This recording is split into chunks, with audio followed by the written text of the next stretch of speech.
একজন মুসলমানের জন্য ইবাদতের সবচাইতে বড় মৌসুম, ইবাদতের সবচাইতে বড় সিজন, নেক আমলের সবচাইতে সুবর্ণ সুযোগ, আমল এবং ইবাদতের ভরা বসন্ত হলো রমাদানুল করিম। সেই রমাদানুল করিম আমাদের দোরগোড়ায় উপস্থিত হতে চলেছে। আজ আমরা কোরআন এবং হাদিসের আলোকে রমাদানের ২৭টি বিশেষ করণীয় বর্জনীয় সম্পর্কে কোরআন এবং হাদিসের আলোকে কিছু কথা আরজ করব। ওমা তৌফিক ইল্লা বিল্লাহ। বছরের ১১ মাসে আমাদের আমল এবং ইবাদতের যেটুকু ঘাটতি হয়, যেটুকু ত্রুটি বিচ্যুতি থাকে, সেই ইবাদত এবং নেকামলের ত্রুটি বিচ্যুতি এবং ঘাটতি পোষায় নেওয়ার জন্য রমাদান হলো আমাদের জীবনের সবচেয়ে বড় এবং সুবর্ণ সুযোগ। রমাদান মাস উপলক্ষে বিশেষ যে ২৭টি আমলের কথা আমরা বলতে চাই, তার প্রথম আমলটি হলো চাঁদ দেখা। রমাদান মাসের চাঁদ শাবানের শেষ দিনে আমরা পশ্চিম আকাশে তালাশ করব, অনুসন্ধান করব। রমাদানের দ্বিতীয় আমল হলো সবচেয়ে গুরুত্বপূর্ণ আমল, সেটা হলো সিয়াম সাধনা, রোজা রাখা। প্রত্যেক প্রাপ্তবয়স্ক সুস্থ মস্তিষ্ক সম্পন্ন নারী এবং পুরুষ তিনি যদি মুসলমান হয়ে থাকেন, তাহলে সেক্ষেত্রে তার উপরে আল্লাহ রাব্বুল আলামিন রমাদানের দিনের বেলায় রোজা রাখা, সিয়াম সাধনাকে ফরজ করেছেন। প্রত্যেক প্রাপ্তবয়স্ক মুসলিম নারী এবং পুরুষ যদি সুস্থ সবল হয়ে থাকেন, আল্লাহ রাব্বুল আলামিন এই ফরজটাকে পালন করতে হবে। আল্লাহ বলেছেন, কুতিবা আলাইকুমুস সিয়াম, তোমাদের উপরে রোজা রাখাটাকে ফরজ করা হয়েছে। অতএব রমজানের দিনের বেলা রোজা রাখা হলো রমজানের সবচেয়ে বড় আমল। এটা হলো দ্বিতীয় আমল বলেছি। নাম্বার ৩, রমাদান মাস উপলক্ষে রাতের বেলা তারাবির নামাজ আদায় করা, এটা রমাদানের তৃতীয় আমল। নবী করিম সাল্লাল্লাহু আলাইহি সাল্লাম বলেছেন, মান কামা রমাদানা ঈমানান ওয়া ইহতিসাবা গুফিরা লাহু মা তাকাদ্দামা মিন যামবি। যে ব্যক্তি রমজান মাসে রাতে দাঁড়িয়ে ঈমানের সাথে, ইখলাসের সাথে আল্লাহর কাছ থেকে সওয়াব পাওয়ার আশায় তারাবির নামাজ পড়বে, তার পূর্বের সমস্ত গুনাহ খাতা মাফ করে দেওয়া হবে। রমজানের চতুর্থ আমল হলো সাহারি করা।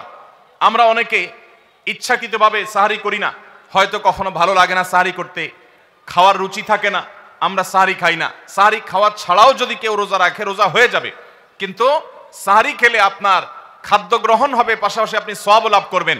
৫ নম্বর আমল হলো সাহারিটা শেষের দিকে খাওয়া। এখনো অনেক মুরব্বীরা আছেন গ্রামাঞ্চলে, তারা মাঝরাতে সাহারি খেয়ে ফেলেন, ১২টা ১টার দিকে সাহারি খেয়ে ফেলেন।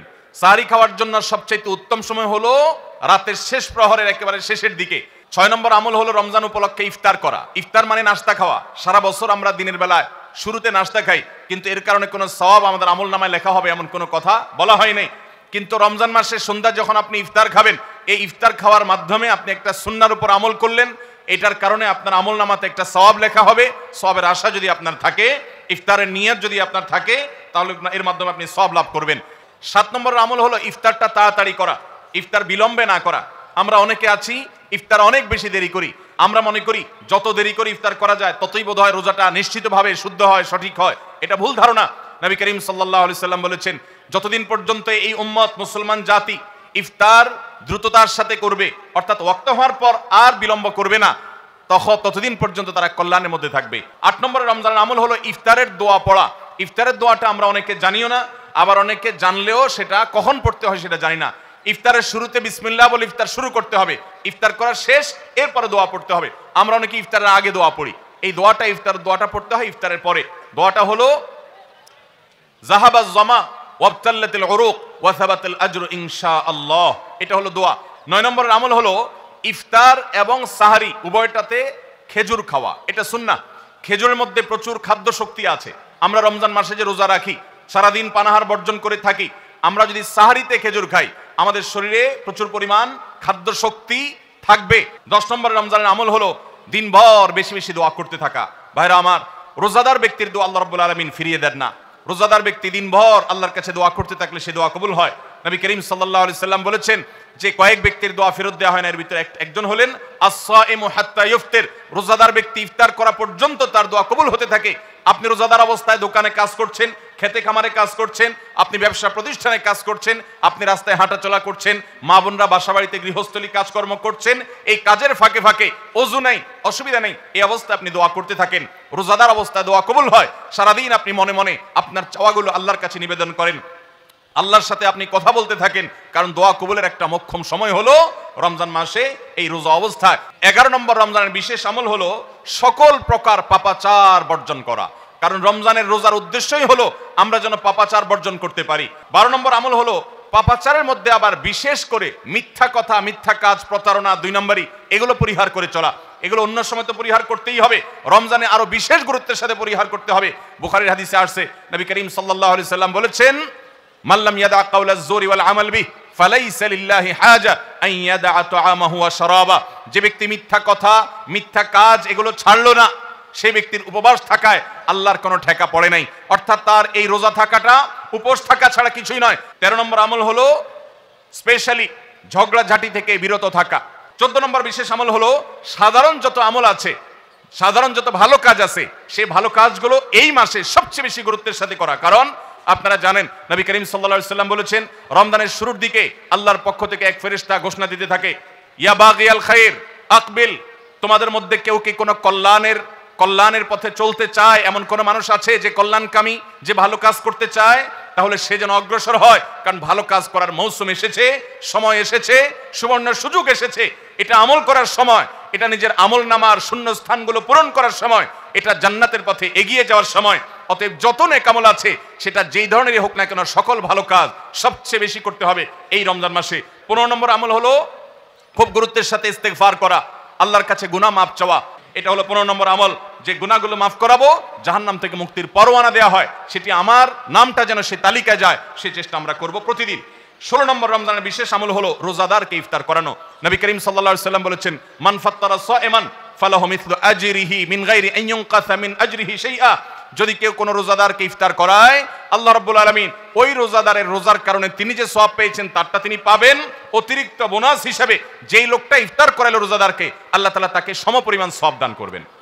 17 নম্বর রমজানের স্পেশাল আমল হলো যে রমজানের বিশেষ গুরুত্বের সাথে কোরআন তেলাওয়াত করা। কারণ রমজান মাসের পরিচয় দিতে গিয়ে আল্লাহ তাআলা কোরআনে বলেছেন, শাহরু রমাদান আল্লাযী উনজিলা ফীহিল কুরআন। রমজান এমন মাস যে মাসে কোরআন নাজিল করা হয়েছে। এই কোরআন দিয়ে রমজানকে আল্লাহ পরিচয় দিয়েছেন। রমজান মাসের মর্যাদাই হয়েছে কোরআনের কারণে। এই জন্য কোরআনের সাথে রমজানে বেশি সময় কাটাতে হবে। কোরআনের হালাকা করবেন, কোরআনের মজলিস করবেন, কোরআন শিক্ষার আসর করবেন। ইমাম সাহেব, মুয়াজ্জিন সাহেবকে দিয়ে প্রতিটা মসজিদে মসজিদে মুসল্লিরা কোরআন শুদ্ধ করবেন, বিশুদ্ধ করে তেলাওয়াত করবেন। কোরআন প্রতিদিন একটু একটু করে তেলাওয়াত করবেন। সম্ভব হলে গোটা রমজানে কমপক্ষে একটা বার কোরআন পড়ে শেষ করবেন। 18 নম্বর আমল হলো কোরআন তেলাওয়াত করার আমল। আমরা সবাই জানি, কিন্তু কোরআন রমজান মাসে নবী করিম সাল্লাল্লাহু আলাইহি সাল্লাম শোনাশুনি করতেন, এটা আমরা অনেকে জানি না। জিবরিল আলাইহিস সালামের সাথে নবী করিম সাল্লাল্লাহু আলাইহি সাল্লাম কোরআন শোনাশুনি করতেন। তিনি জিবরিলকে শোনাতেন, জিবরিল তাকে শোনাতেন। এই জন্য রমজান মাসে আপনি কোরআন তেলাওয়াত করে আপনার স্ত্রীকে শোনান, স্ত্রী তেলাওয়াত করবে, আপনি শুনেন, আপনি অন্য কারোর সাথে এভাবে শোনাশুনি করেন। 19 নম্বর আমল হলো সাদাকা করা, দান করা। 20 নম্বর আমল হলো সাহরি খেতে আমরা যখন উঠি তখন একটু তাহাজ্জুদের নামাজ পড়া, একটু দোয়া করা। এই সুযোগটা 11 মাস আমাদের হয় না।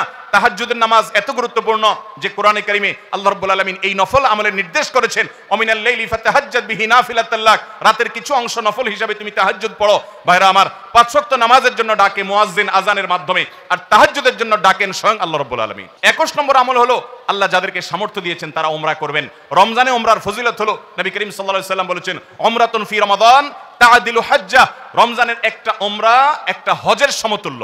22 নম্বর আমল হলো রমজানে দিনের বেলা রোজা রেখে বেশি বেশি মেসওয়াক করবেন। আমরা অনেকে এটা জানি না যে রোজা রেখে মেসওয়াক করা যায়। আমরা বরং অনেকে মেসওয়াক করি না যে রোজা দুর্বল হয় কিনা।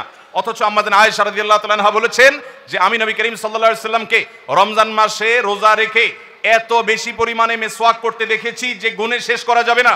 এই জন্য রমজান মাসে আপনার পকেটে মেসওয়াক থাকতে হবে। 23 নম্বর আমল হলো রমজানের শেষ 10টা দিন ইতিকাফে বসে যাওয়া। যাদের তৌফিক আছে মসজিদে ইতিকাফে বসে যাবেন। 24 নম্বর আমল হলো রমজানের শেষ দশকে বেশি বেশি ইবাদত করার চেষ্টা করা। বুখারী শরীফে আসছে, নবী করিম সাল্লাল্লাহু আলাইহি সাল্লাম সম্পর্কে আম্মাজান আয়েশা বলেছেন, ইদা দাখালাল আশর, রমজানের শেষ 10 দিন যখন শুরু হতো তখন নবী সাল্লাল্লাহু আলাইহি সাল্লাম কি করতেন? আইকাজ আহইয়া লাইলা, সারা রাত আর ঘুমাতেন না। শেষ 10 দিন সারা রাত ঘুমাতেন না।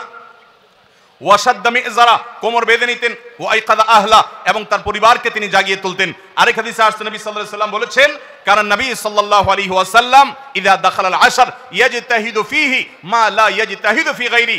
নবীজির জীবনে কখনো ইবাদতের জন্য এত চেষ্টা করতেন না যত চেষ্টা করতেন রমজানের শেষ দশকে ইবাদতের জন্য। 25 নম্বর আমল হলো লাইলাতুল কদর তালাশ করা। নবী করিম সাল্লাল্লাহু আলাইহি সাল্লাম বলেছেন, তাহাররু লাইলাতুল কদর ফিল বিত্রি মিনাল আশরিল আওয়াখির মিন রমাদান।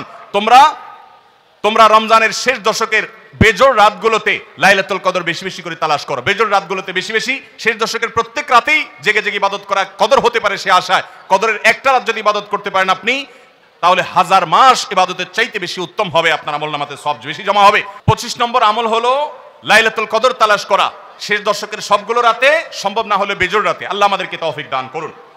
আর 26 নম্বর আমল হলো লাইলাতুল কদর যদি আমরা পেয়ে যাই, মনে হয় যে এটা লাইলাতুল কদর হতে পারে, তাহলে একটা বিশেষ দোয়া পড়া। দোয়াটা হলো আল্লাহুম্মা ইন্নাকা আফুউন তুহিব্বুল আফওয়া ফাআফু আন্নি। হে আল্লাহ, আপনি ক্ষমাশীল, আপনি ক্ষমা করতে ভালোবাসেন, পছন্দ করেন, আপনি আমাকে ক্ষমা করুন। এই দোয়াটা পড়বো তো ইনশাআল্লাহ। 27 নম্বর এবং সর্বশেষ আমল হলো রমজানের শেষে, ঈদের চাঁদ দেখা যাওয়ার পর অথবা ঈদের চাঁদ দেখা যাওয়ার একদিন আগেও করা যায়, ফিতরা আদায় করা, গরিবদের বাসায় খাদ্য পৌঁছে দেওয়া। এটা কেন করব? নবী করিম সাল্লাল্লাহু আলাইহি সাল্লাম বলেছেন, যাকাতুল ফিত্রে তুহরাতান লিস-সাইমি আনিল লাগবি ওয়ার রাফাস ওয়া তু'মাতাল লিল মাসাকিন। ফিতরা এটা হলো দুইটা উদ্দেশ্যে, এক হলো রোজা রেখে আমাদের যে ছোটখাটো ভুল ত্রুটি হয়, অনর্থক কথা হয়ে যায়, এগুলো থেকে রোজাটাকে পরিচ্ছন্ন করার জন্য সদকায়ে ফিতর বা আমরা যে ফিতরা দেই এটা ভূমিকা রাখে, এটা কার্যকর হয়, আমাদের রোজাকে ত্রুটিমুক্ত করে দেয়, রিফাইন করে দেয়। আর দ্বিতীয়ত হলো ঈদের দিন গরিব দুঃখীদের বাসায় খাবারের নিশ্চয়তা এনে দেয়।